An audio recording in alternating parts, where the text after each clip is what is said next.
Hello everyone, this is Joel's Inventions, miking in from the future.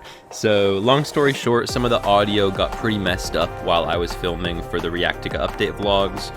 In particular, day one is almost entirely unusable. It sounds ridiculous. If the audio quality is a little bit bad for the other days, you know why. So on day one, I was working on two main components, which is the start of the battery modules as well as the start of the clock mechanism. So this year's Reactica is puzzle themed, which means that every single section has to contain tricks and setups and things that represent a particular type of puzzle. And I was really racking my brain for a long time in the pre-event season trying to come up with an overarching theme that would represent the puzzle theme, but would also give a fairly blank canvas for coming up with new ideas for it. And I settled on this theme, which is sort of a mechanical slash object placement theme. And what I mean by that is I was thinking of this video game that I played a little while back called Boxes, which is, surprise, surprise, a game about opening boxes. But more importantly, it is a puzzle game. But the puzzles are very, very simple. Most of what you are doing is exploring and playing around with these mechanical puzzle boxes and all these little fun little interactions. And each puzzle box gives you a key or some type of piece. And every time you solve one, you get an additional piece. You assemble all of these pieces in one big machine in the end. And that is the central idea of this, which I call the time machine.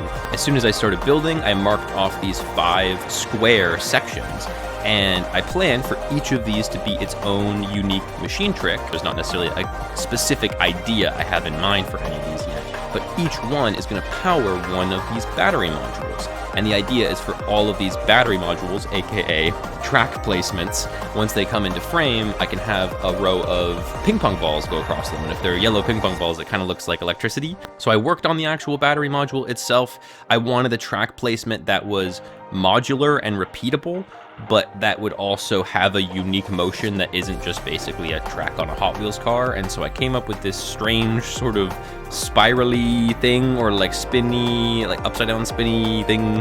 Anyways, it's kind of cool, and at this point it was not finished yet. I still have a little bit more left to do. And same with the clock. I was working on the clock, which is this big finale thing. The other aspect of this year's Reactica is that each section has to reveal a number at the end, and I thought that a big central clock element that has this big mechanism that eventually points towards the actual digit like a clock does would be a really grand exit for the machine. But I was basically just recreating the mechanism I made from mini basketball trick shots, which is one of my favorite tricks I ever made, where I had this clockwork series of tracks, and that's really all I got to by the end of this day. Hello everyone, Joel's Inventions Day 2.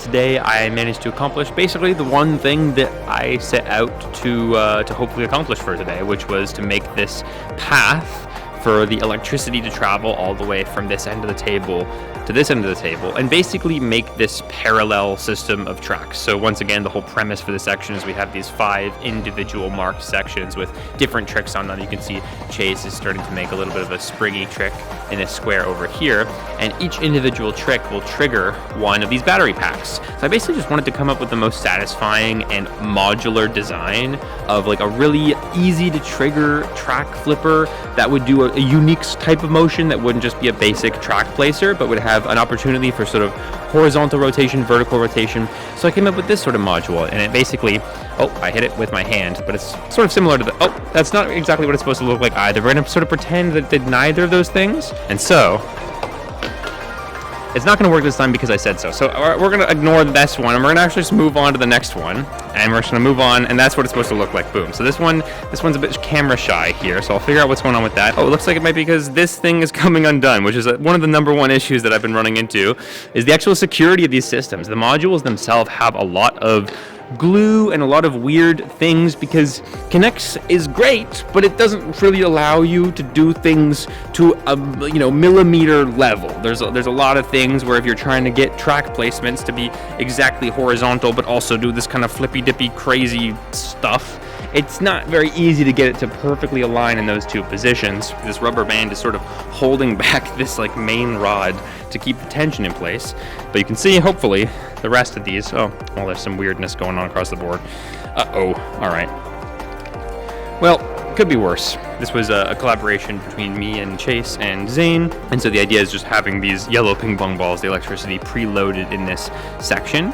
They get released by this lever, and there's also a little bit of a slower downer thing. This is just to help the balls reduce momentum. Demonstrate this right now and see if we can get an effective release. It seems like it did get stuck, but the idea is that the magnet would connect right there. And a ball got stuck as well. Wow, it seems like there's quite a bit of issues happening with this test, so seems like there's a number of things that need to be resolved. Thankfully, it's just day 2. All right, it is morning of day 4, aka, end of day 3, basically. So I got quite a bit done yesterday. I got 2 tricks done, and that's because I finished off on day 1 and day 2 the main sort of premise of the machine. Now that that's mostly sorted out, I had a bit of time to actually work on the fun stuff, the trick mechanisms here and some tricks. I got this trick right here entirely done, actually. It uses this icosahedron that my friend Carson has bestowed upon the lovely Reactica event this year, and I basically did the banana trick from Pancake Flipper again. It spun and it went down slowly onto a pressure plate. Once on the pressure plate, the banana kept spinning, but there was an additional motion that was added to that spinning, and I took that here and I basically just changed what that additional motion was.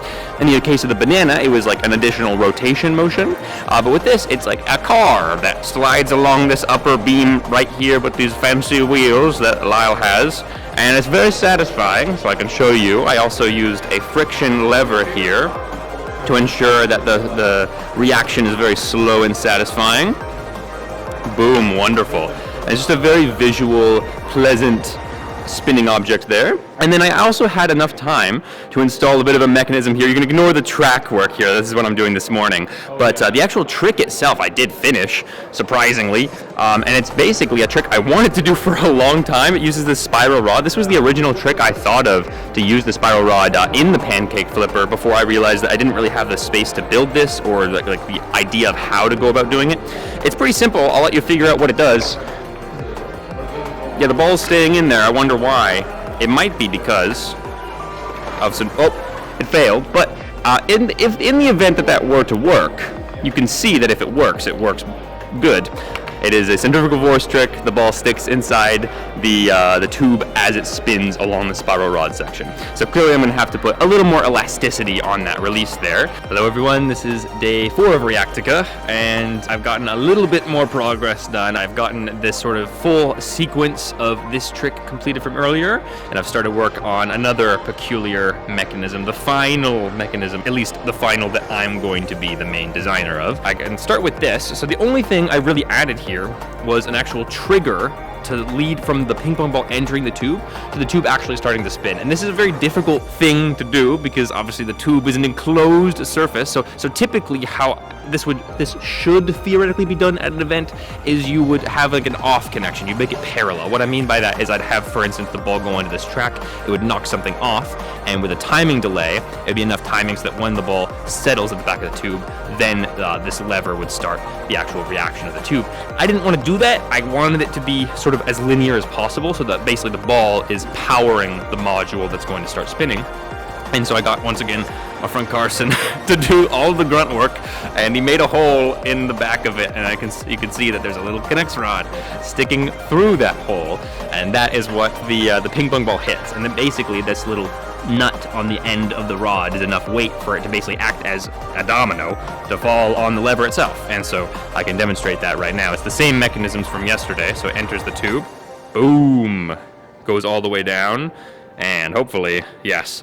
There was a lot of difficulties with this, I should say, specifically adjusting all of the different track angles and lengths and things. I really struggle with that a lot, and getting it to just be 100% reliable, I had to add a lot of extra security to the actual rod itself and to the aspects surrounding the rod because I didn't want any shakiness. Basically, as it was spinning down, it was slowing down a lot, and the ball was obviously falling out once it got towards the end because you need to have it spinning at a fast enough speed in order for it to stick inside the tube, and that's really important, especially for a live event, that it sticks inside for the entire time the trick works. This is weird. This is was a really weird thing. So I've made a thing like this in the past. You might have seen it in Pancake Flipper, basically in the sort of living room section. It's like the Mario Kart wheel that rolls around the gear. This time I'm doing multiple different loops, and so I'm basically fusing this with a counting lever, of course. Yes, counting lever works as usual. It counts and is also a lever. Very cool. But the Muck Muck, you can see, has quite the spin, and then simply hits it that final time to release this. A couple things that are sort of interesting to note. The original design used chain, and this one I decided to opt for a rubber band. Chase has a chain back at his place, but based on the spacing of it, it really wouldn't be convenient to install one of the larger Connects chains just because I wanted it to be as low to the ground as possible and self-contained. But one sort of caveat of doing a rubber band is that with a rubber band there's a lot more tension than with a chain, and so I had to make a counter rubber band thing here to sort of hold the initial rubber band in place. It's a very heavy weight. We don't have a lot of those, so at home I have a collection of like big wrenches, big metal weights, lots of cool, I used a suitcase full of metal weights notoriously very recently to do a trick. We don't have a lot of those, and so I'm struggling to find enough weight to be able to be an effective off-table weight for this trick. It seems to be able to take a lot of tension, but I'm struggling to find enough weights to actually make it work. A rather peculiar torture device for this poor Muck Muck, as is a normal trend every time I'm at an event with my friend Jade over there. I use, she has Muck Mucks, and so I make a rather peculiar contraption that sends it on a journey, to say the least. Alright, this is day 7, or morning of day 7 of Reactica. It's been a little bit since I've done a full update, but the machine is now done. I guess I should sort of preface the reason there was no end of day 5, or I guess end of day 6 in a sense, is because I've been sick. I've had a bit of disease. I basically just finished up this Muck Muck trick here. I decided to release it from this side of the table over here with a friction lever, and connected that up to the floor connection as well. And then I also did a little connection to connect the end of the last trick that reacts, the one I built with the spiral rod, all the way to the front of the table. It just wraps all the way underneath. You can see the string under there. It goes all the way underneath and it connects to the balls.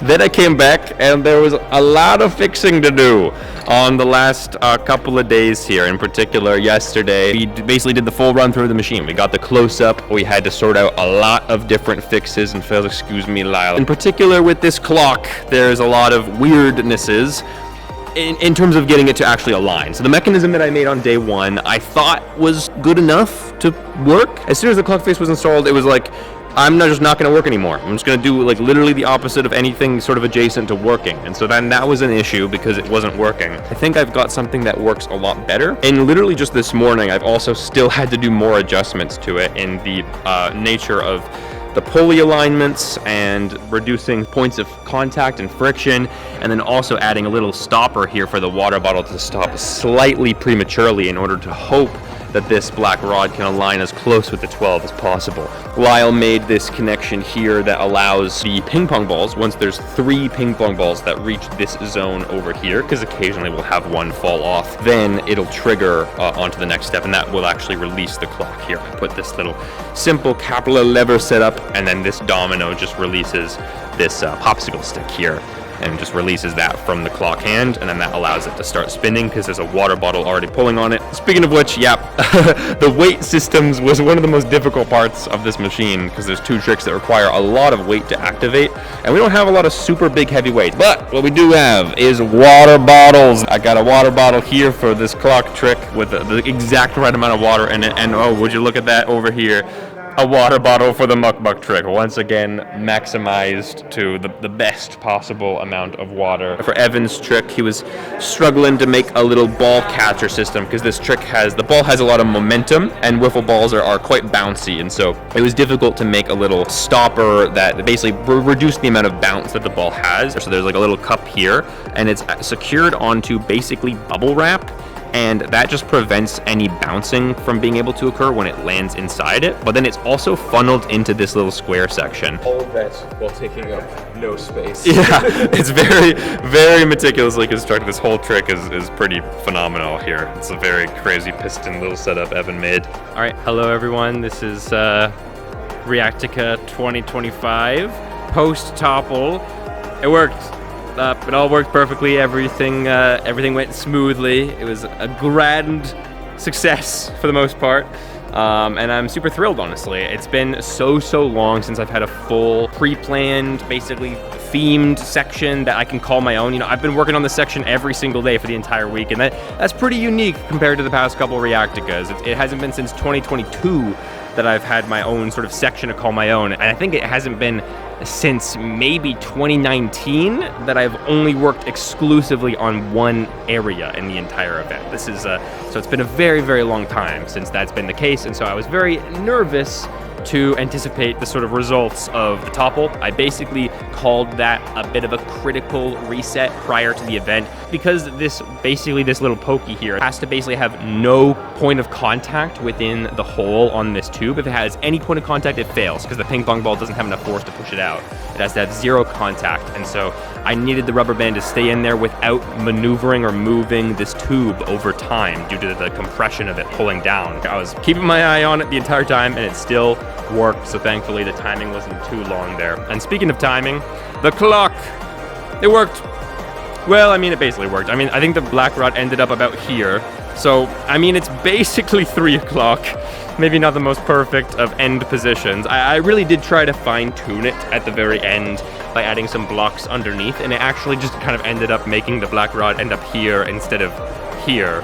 It's basically like those are the 2 positions that it can end up in, and it's like, I don't know. Everything went over super smoothly, and I really couldn't have done it without the other awesome, the 4 other machine builders who helped me out here. So obviously my friend Lyle, who really put in the work, put in the hours in terms of the aesthetic stuff, in terms of, he cut out all these pluses and minuses and did all the paperwork, did a lot of structural work along the side of here. He did the entire aesthetics for the clock.